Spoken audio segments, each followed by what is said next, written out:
War asxaabi soo dhawaada mar kale weli waxaan gudaha uga jirnaa programkii ama topigyadii la xiriiray dhabar xanuunka qaybihii hore.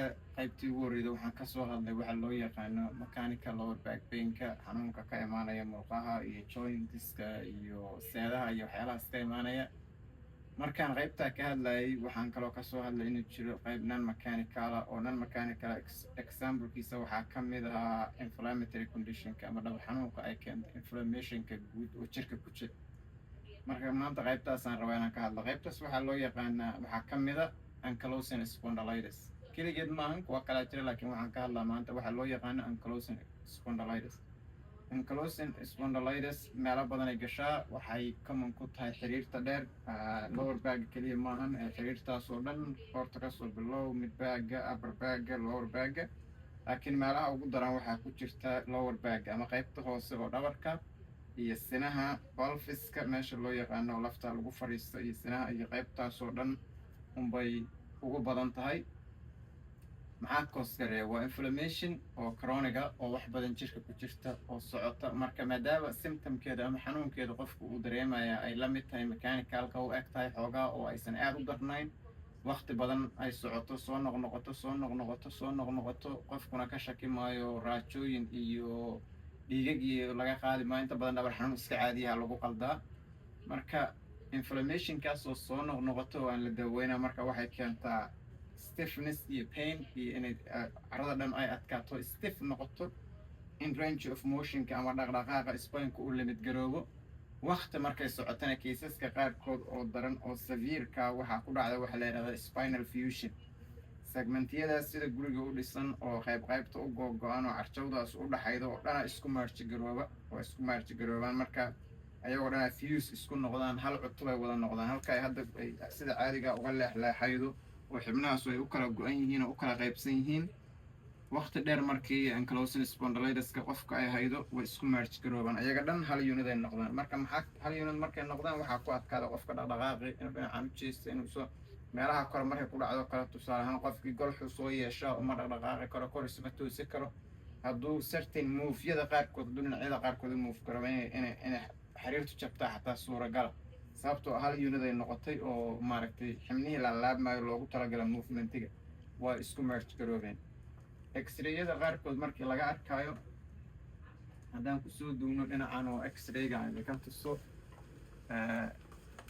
sidii la rabay inay xibnuhu u kala muuqan maayaan, iyadoo dhan way caddaanaysaa hal unit ay isku noqonayda. raajooyinka qaarkood markay aqraayaan waxay yidhahdaan bamboo spine ay yidhahdaan bamboo spine, geed ay noqonaysaa camal. macnaa dhaqdhaqaaqii dhan way isku dardarsamee, cingiriyada dhexdaha looma jeedo, waxba looma jeedo. marka ayada dhanaasaa isku maarjigoobeed. marka xanuunkaas haddaan dib ugu soo laabano waa inflammationka xanuunada ay keenaan uu ka mid yahay.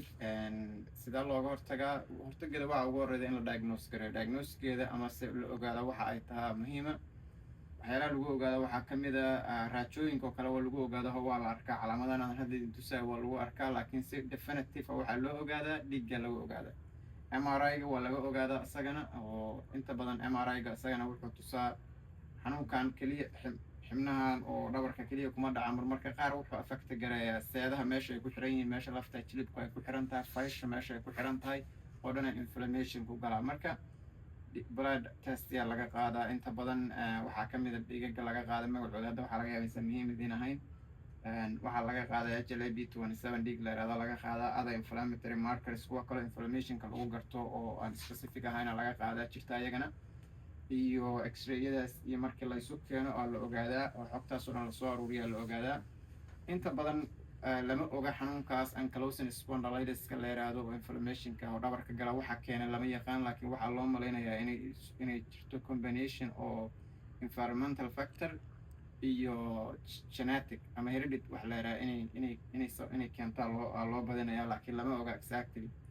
qofka dadka inta badan dadka waaweyn maahan wuxuu kasoo bilowdaa early adult, kasoo bilowdaa da'da 30 iyo 40 iyo kasoo bilowdaa, dabadeedna sidaasuu usoo socdaa.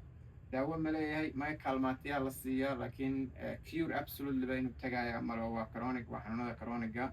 laakiin inta badan markii daawooyinkaas la siiya waxaa dhacda inuu progressionka joojiyo iyo inuu isku fuse garoobo, uusan sii badan uusan sii ballaaran, in inflammation ku yaraado, in xanuun ku yaraado. sidaas unbaa daawooyinka loo manage gareeyaa. dhakhaatiirta manage gareydana waxaa ka mid a rheumatologist-yaasha dhakhaatiirta la yiraahdo unbaa manage gareyda. sidoo kale markii daawooyin la siiyey kadib oo xanuunka iyo howlaha la xakameeya kadibna qofka physiotherapy loo diraa si range of motionkiisii iyo usoo laabtaan oo exercise uu sameeyo iyo jimicsi uu sameeyo. marka waa sidaan idiin sheegayba waa qayb ka mid a xanuunada oo inflammationka oo dhabarka ku dhaca ankylosing spondylitis aa la yidhaha. insha allah fiidiyoyada dambe mid ka mid a waxaan uga hadli doonaa xanuun isaguna oo inflammationku ay keento dhabar xanuunkii caadiga maahan. xanuunadaas oo dhan inflammation waayo darteed dhabar la xanuunayo maaha, lafo iyo waxaas maahan.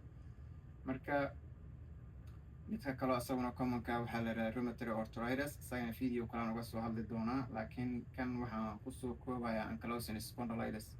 waa dhabar xanuun haddaan soo summarize gareeyo ay keento inflammation ama waxa waaye inflammation oo jirka ku jirta ay keento xiriirta dheerna u badan, dhabarka hoose iyo sinaha iyo uga sii badan. calaamadaha qofka uu garaayo waxaa ka mid a oo uu arko oo la weydiiyo waxaa ka mid a inuu haddii ilaahay kuu roon yahay dhabarku xanuuno, inay stiff noqdaan oo jointsku in dhabarku uu xanuuno, inay jointsku stiff noqdaan oo weliba subaxdii iyo markuu soo kaco uu qofku dhaqdhaqaaqi iyo uu dhibo. waxaa ka mid a oo kaloo la imaan karaa in indhaha iyo ay maaragtay ay cuncunaan oo indhuhu xanuunaan oo fishinku isbedelaa dadka qaar la timaada. waxaa ka mid a seedaha sida idiin sheega meelaha ay seeduhu ku xiran yihiin oo dhan inay xanuunaan. dadka qaarkood garbaha xataa la xanuuno meelo badan, waa multiple area, hal meel maaha, laakiin dhabarku waa meelaha ugu daran oo ay gasho iyo sino. marka see you soon fiidiyoyadan kuwa xiga.